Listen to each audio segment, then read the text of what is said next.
10 ఏళ్ల పాలనలో పాలమూరు ప్రాజెక్టులను కేసీఆర్ నిర్లక్ష్యం చేశారని మండిపడ్డారు సీఎం రేవంత్ రెడ్డి. బీఆర్ఎస్ హయాంలో ఒక్క సాగునీటి ప్రాజెక్టు పాలమూరుకు తీసుకురాలేదన్నారు. సంగంబండ దగ్గర బండ పగలగొట్టేందుకు గత 10 ఏళ్లలో రూపాయి కూడా ఇవ్వలేదన్నారు.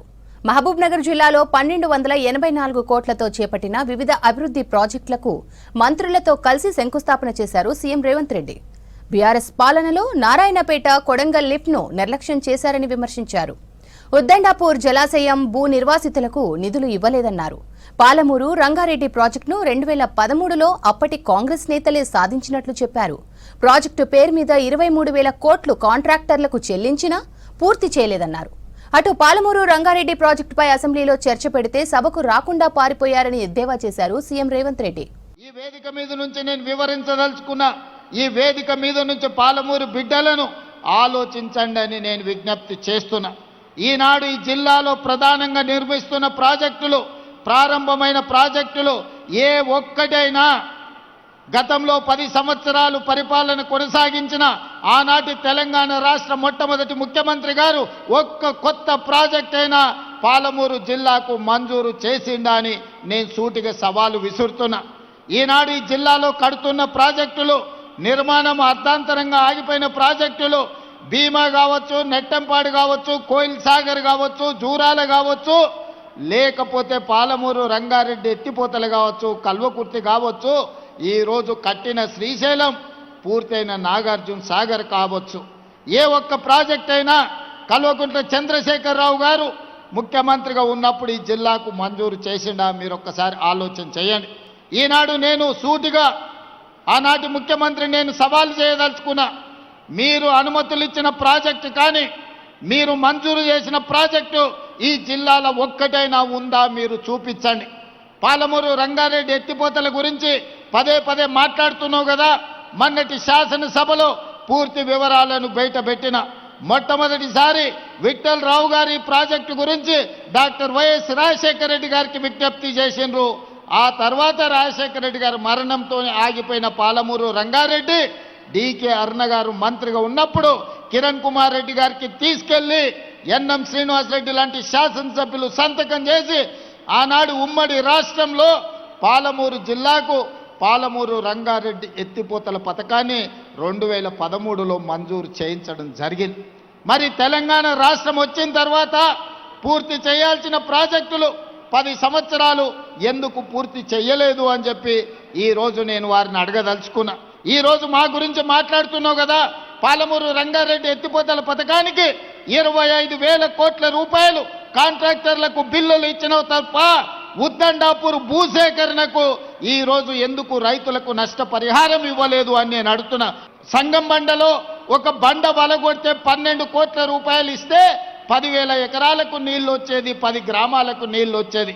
10 కోట్ల రూపాయలు కూడా నువ్వు ఇవ్వకపోతే సంగంబండలో బండ వలగొట్టలే. కానీ నేను ముఖ్యమంత్రి అయిన తర్వాత బండ వలగొట్టడానికి నిధులు ఇచ్చిన. సభలు పెట్టుడు, ఉపన్యాసాలు ఇచ్చుడు, జబ్బలు జరుచుకున్నాడు కాదు. శాసనసభలోకి రా, చర్చ చేద్దాము, ఎవరు ఏందో ప్రజలకు చెబుదామని శాసనసభలో సవాలు విసిరిన. రోజంతా చర్చ పెట్టిన, నీళ్లు నిజాలు ప్రజలకు వివరించిన.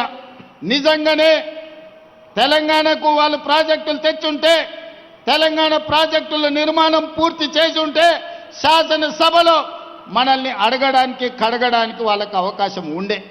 మరి ఎందుకు పారిపోయినరో సభ నుంచి మీరు ఒక్కసారి ఆలోచన చెయ్యండి. మా అర్ణమ్మతో కలిసి ప్రధానమంత్రి మోడీ దగ్గరికి వెళ్ళి తెలంగాణకు ఐఐఎంని ఇవ్వమని అడిగి ఐఐఎంను సాధించుకొని ఏదో ఒక స్థానంలో పాలమూరులోనే ఐఐఎంను మనం ప్రారంభించుకుందాం. ఒక్క మాట సూటిగా ఈ వేదిక మీద నుంచి చెప్పదలుచుకున్నా. నువ్వు పడావు పెట్టిన ప్రాజెక్టులు, నువ్వు బడికి నిధులు ఇవ్వకపోవడాన్ని ఇవాళ సమస్యల్ని పరిష్కరించి ముందుకు వెళ్తున్నాం. నచ్చితే వచ్చి ఆశీర్వదించు, నచ్చకపోతే నీ ఫామ్ హౌస్లో నువ్వు విశ్రాంతి తీసుకో. అంతే తప్ప మారు వేషాలలో మారీచులను పంపితే ఇక్కడ చూస్తూ ఊరుకునేవాడు ఎవడు లేడు. అందుకే మిత్రులారా, ప్రతి 2-3 నెలలకు వస్తూనే ఉంటా. మా ఎమ్మెల్యేలందరికీ, మా ఎంపీలందరికీ కూడా ఇంతకుముందే పెద్దల అరుణమ్మ గారు చెప్పినారు, ఎన్నికలప్పుడు నా ఓటమికి మా అందరూ ప్రయత్నం చేసిండ్రని. నేనేం దాపరికం లేదు. నేను నిలబడితే కూడా అన్ని మీటింగులు చేయను, అంతకంటే ఎక్కువ మీటింగులు మహబూబ్నగర్ ఎంపీ కోసం వంశీచంద్ర రెడ్డిని గెలిపించడం కోసం తిరిగిన. ఒకవేళ నేనే నిలబడితే 4 మీటింగులు చేస్తోని, కానీ వంశీచంద్ర రెడ్డిని గెలిపించాలి, మా అరుణమ్మను ఓడగొట్టాలని 14 మీటింగులు పెట్టిన మహబూబ్నగర్ పార్లమెంట్లో. కానీ ప్రజలు వారిని ఆశీర్వదించారు, గెలిపించారు. ఎన్నికలు అయిపోయినాయి. ఎన్నికల తర్వాత రాజకీయాలు లేవు, కుట్రలు కుతంత్రాలు లేవు. ఈ దేశానికి ప్రధానమంత్రి నరేంద్ర మోడీ, మహబూబ్నగర్కు పార్లమెంట్ సభ్యులు డీకే అరుణమ్మ, తెలంగాణ రాష్ట్ర ప్రభుత్వంలో మేమున్నాం, కేంద్ర ప్రభుత్వంలో వాళ్ళు ఉన్నారు.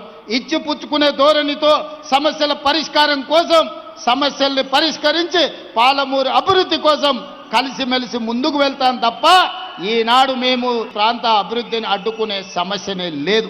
అందుకే మిత్రులారా, ఇది గిట్టని వాళ్ళు కొంతమంది ఉంటారు, అంటుంటారు రేవంత్ రెడ్డి పోయి పదే పదే మోడీని కలుస్తారని. కలవకపోతే ఏం చేస్తామే? అనుమతులు రావాలి, నిధులు తేవాలి అంటే ఇచ్చే వాళ్ళని కలవాలనా లేదా?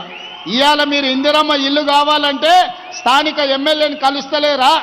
మీ వార్డులో పని ఉంటే వార్డు మెంబర్ను సర్పంచ్ను కలుస్తలేరా? ఈరోజు గ్రామంలో ఏదైనా అభివృద్ధి జరగాలంటే సర్పంచ్ ఎంత కీలకమో, ఈ దేశంలో ఏ రాష్ట్రమైన అభివృద్ధి జరగాలంటే ప్రధానమంత్రి గారు కూడా అంతే కీలకం. దేశ ప్రధానమంత్రిగా వారిని గౌరవిస్తాం. మన రాష్ట్రానికి రావాల్సిన నిధులు, అనుమతులను తెచ్చుకుంటాం.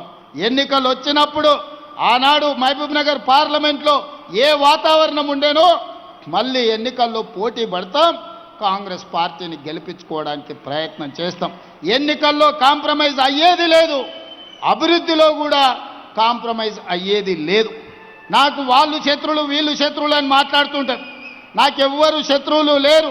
శత్రువు అనుకున్నోని 2023లో బండకేసి కొట్టినా, 2024లో పార్లమెంటులో గుండు సున్నా ఇప్పించినా, మల్కాజ్గిరిలో ఉన్న కంటోన్మెంట్ ఎమ్మెల్యే వాళ్ళ ఎమ్మెల్యే చనిపోయినా గెలిపించుకున్నా, నిన్నగాక మొన్న జూబ్లీ హిల్స్లో గెలిపించుకున్న సర్పంచ్ ఎన్నికల్లో 66%తో ఈరోజు గెలిచిన.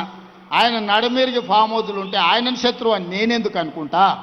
ఆయన లేచి చక్కగా నిలబడ్డప్పుడు కదా నేను మాట్లాడేది. అందుకే నాకెవరు శత్రువులు లేరు. రాజకీయ ప్రత్యర్థులుంటే ఎన్నికల్లో ఓడించినాం, ప్రభుత్వాన్ని ఏర్పాటు చేసుకున్నాం. అందుకే నా శత్రువులు అక్షరాస్యత లేకపోవడం, నా శత్రువు పేదరికం, నా శత్రువులు ఎవరైనా ఉన్నారంటే మహిళలకు అన్యాయం చేసేవాళ్ళు నా శత్రువులు, విద్యార్థులకు నష్టం కలిగించేటోళ్ళు నా శత్రువులు, చదువుకోకుండా ఊరు మీద తిరిగే వాళ్ళు నా శత్రువులు, చదువుకోకుండా అడ్డు తగిలే వాళ్ళు నాకు శత్రువులు తప్ప పేదరికాన్ని నిర్మూలించడమే నా బాధ్యత. నా శత్రువైన పేదరికాన్ని తెలంగాణ సరిహద్దులు దాటే వరకు తరమాలన్నదే నా లక్ష్యం.